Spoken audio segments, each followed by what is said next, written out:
अस्सलाम वालेकुम students, welcome back on chemistry bye साकी। स्टूडेंट्स, कल हमने डिस्कस किया था चार्ल्स लॉ को, जिसमें हमने चार्ल्स लॉ की डिस्कवरी, डेफिनेशन और एक्सपेरिमेंटल वेरिफिकेशन को देखा।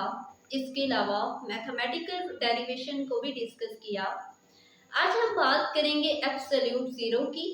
एब्सोल्यूट ज़ीरो को अगर बोर्ड के लिहाज से देखा जाए तो ये एज अ शॉर्ट क्वेश्चन और एमसीक्यूज दोनों के लिए ही इम्पोर्टेंट है। तो सबसे पहले हम फर्स्ट शॉर्ट क्वेश्चन को देख लेते हैं। Define absolute zero and give its value. तो हमारे पास क्या आएगा? Absolute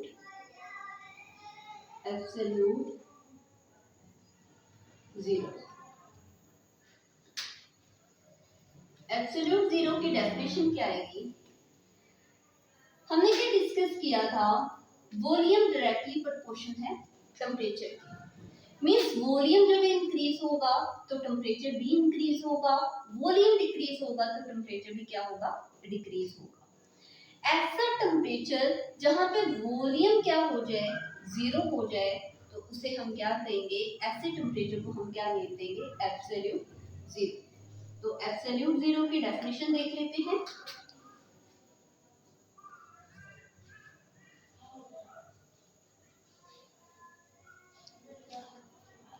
A hypothetical temperature,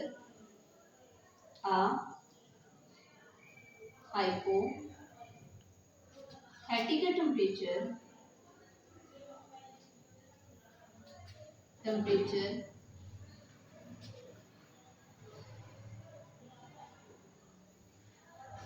at which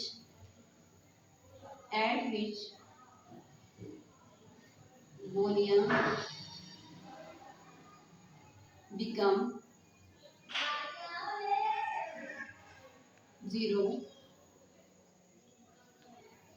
is called absolute zero.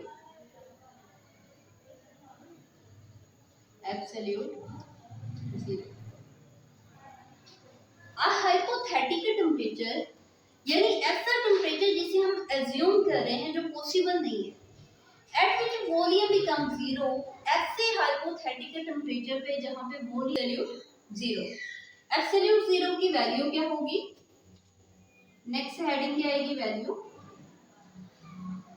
It's value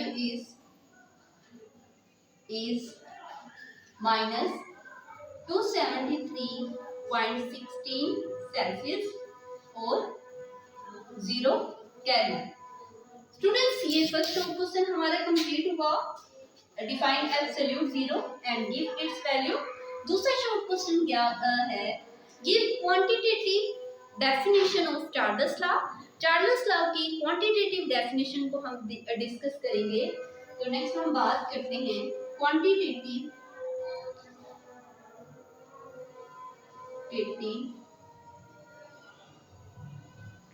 statement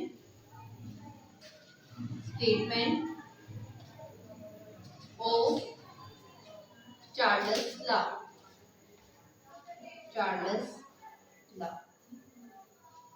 students, ये था आपका फर्स्ट शॉर्ट क्वेश्चन और ये है second short question.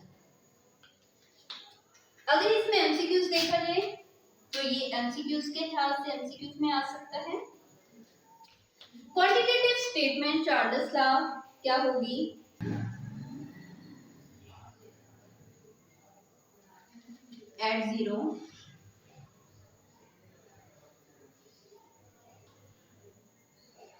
at zero pressure, the volume of given gas increase or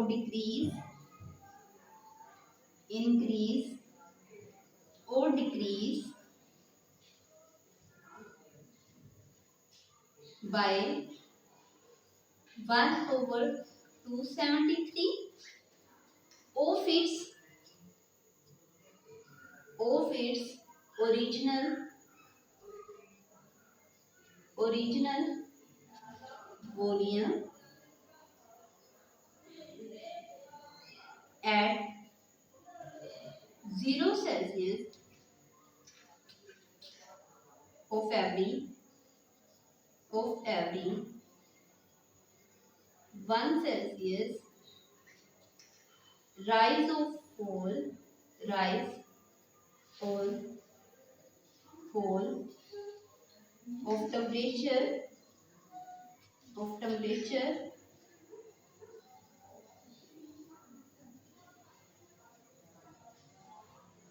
for इधर आएगा for temperature respectively।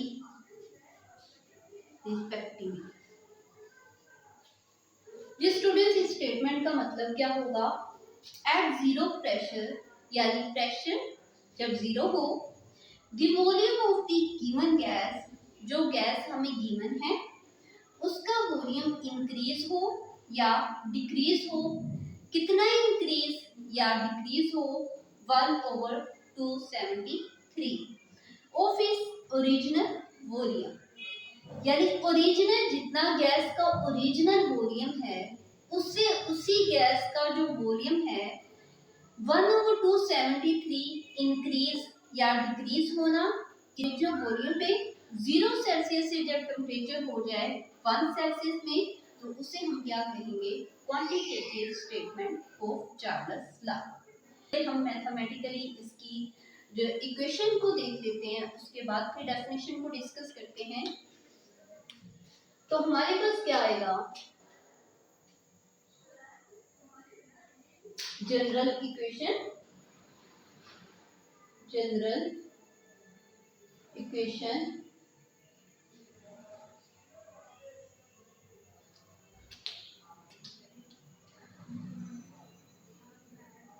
Equation क्या होगी, Vt इक्वल है V not 1 plus T/273, where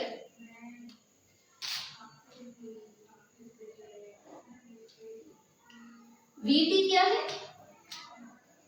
Vt volume of temperature और V not क्या है, volume at 0 Celsius. Vt हमारे पास क्या होगा, volume of given gas at temperature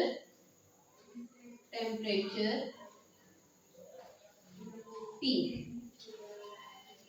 यानी गिवन गैस का जब टेम्परेचर T हमारे पास होगा तो उसे किस तरह रिप्रेजेंट करेंगे, Vt से। नेक्स्ट हमारे पास क्या होगा, V नॉट, तो V नॉट क्या है, वॉल्यूम एट 0 सेल्सियस। T हमारे पास क्या होगा, टेम्परेचर किस पे होगा, टेम्परेचर एट सेंटीग्रेड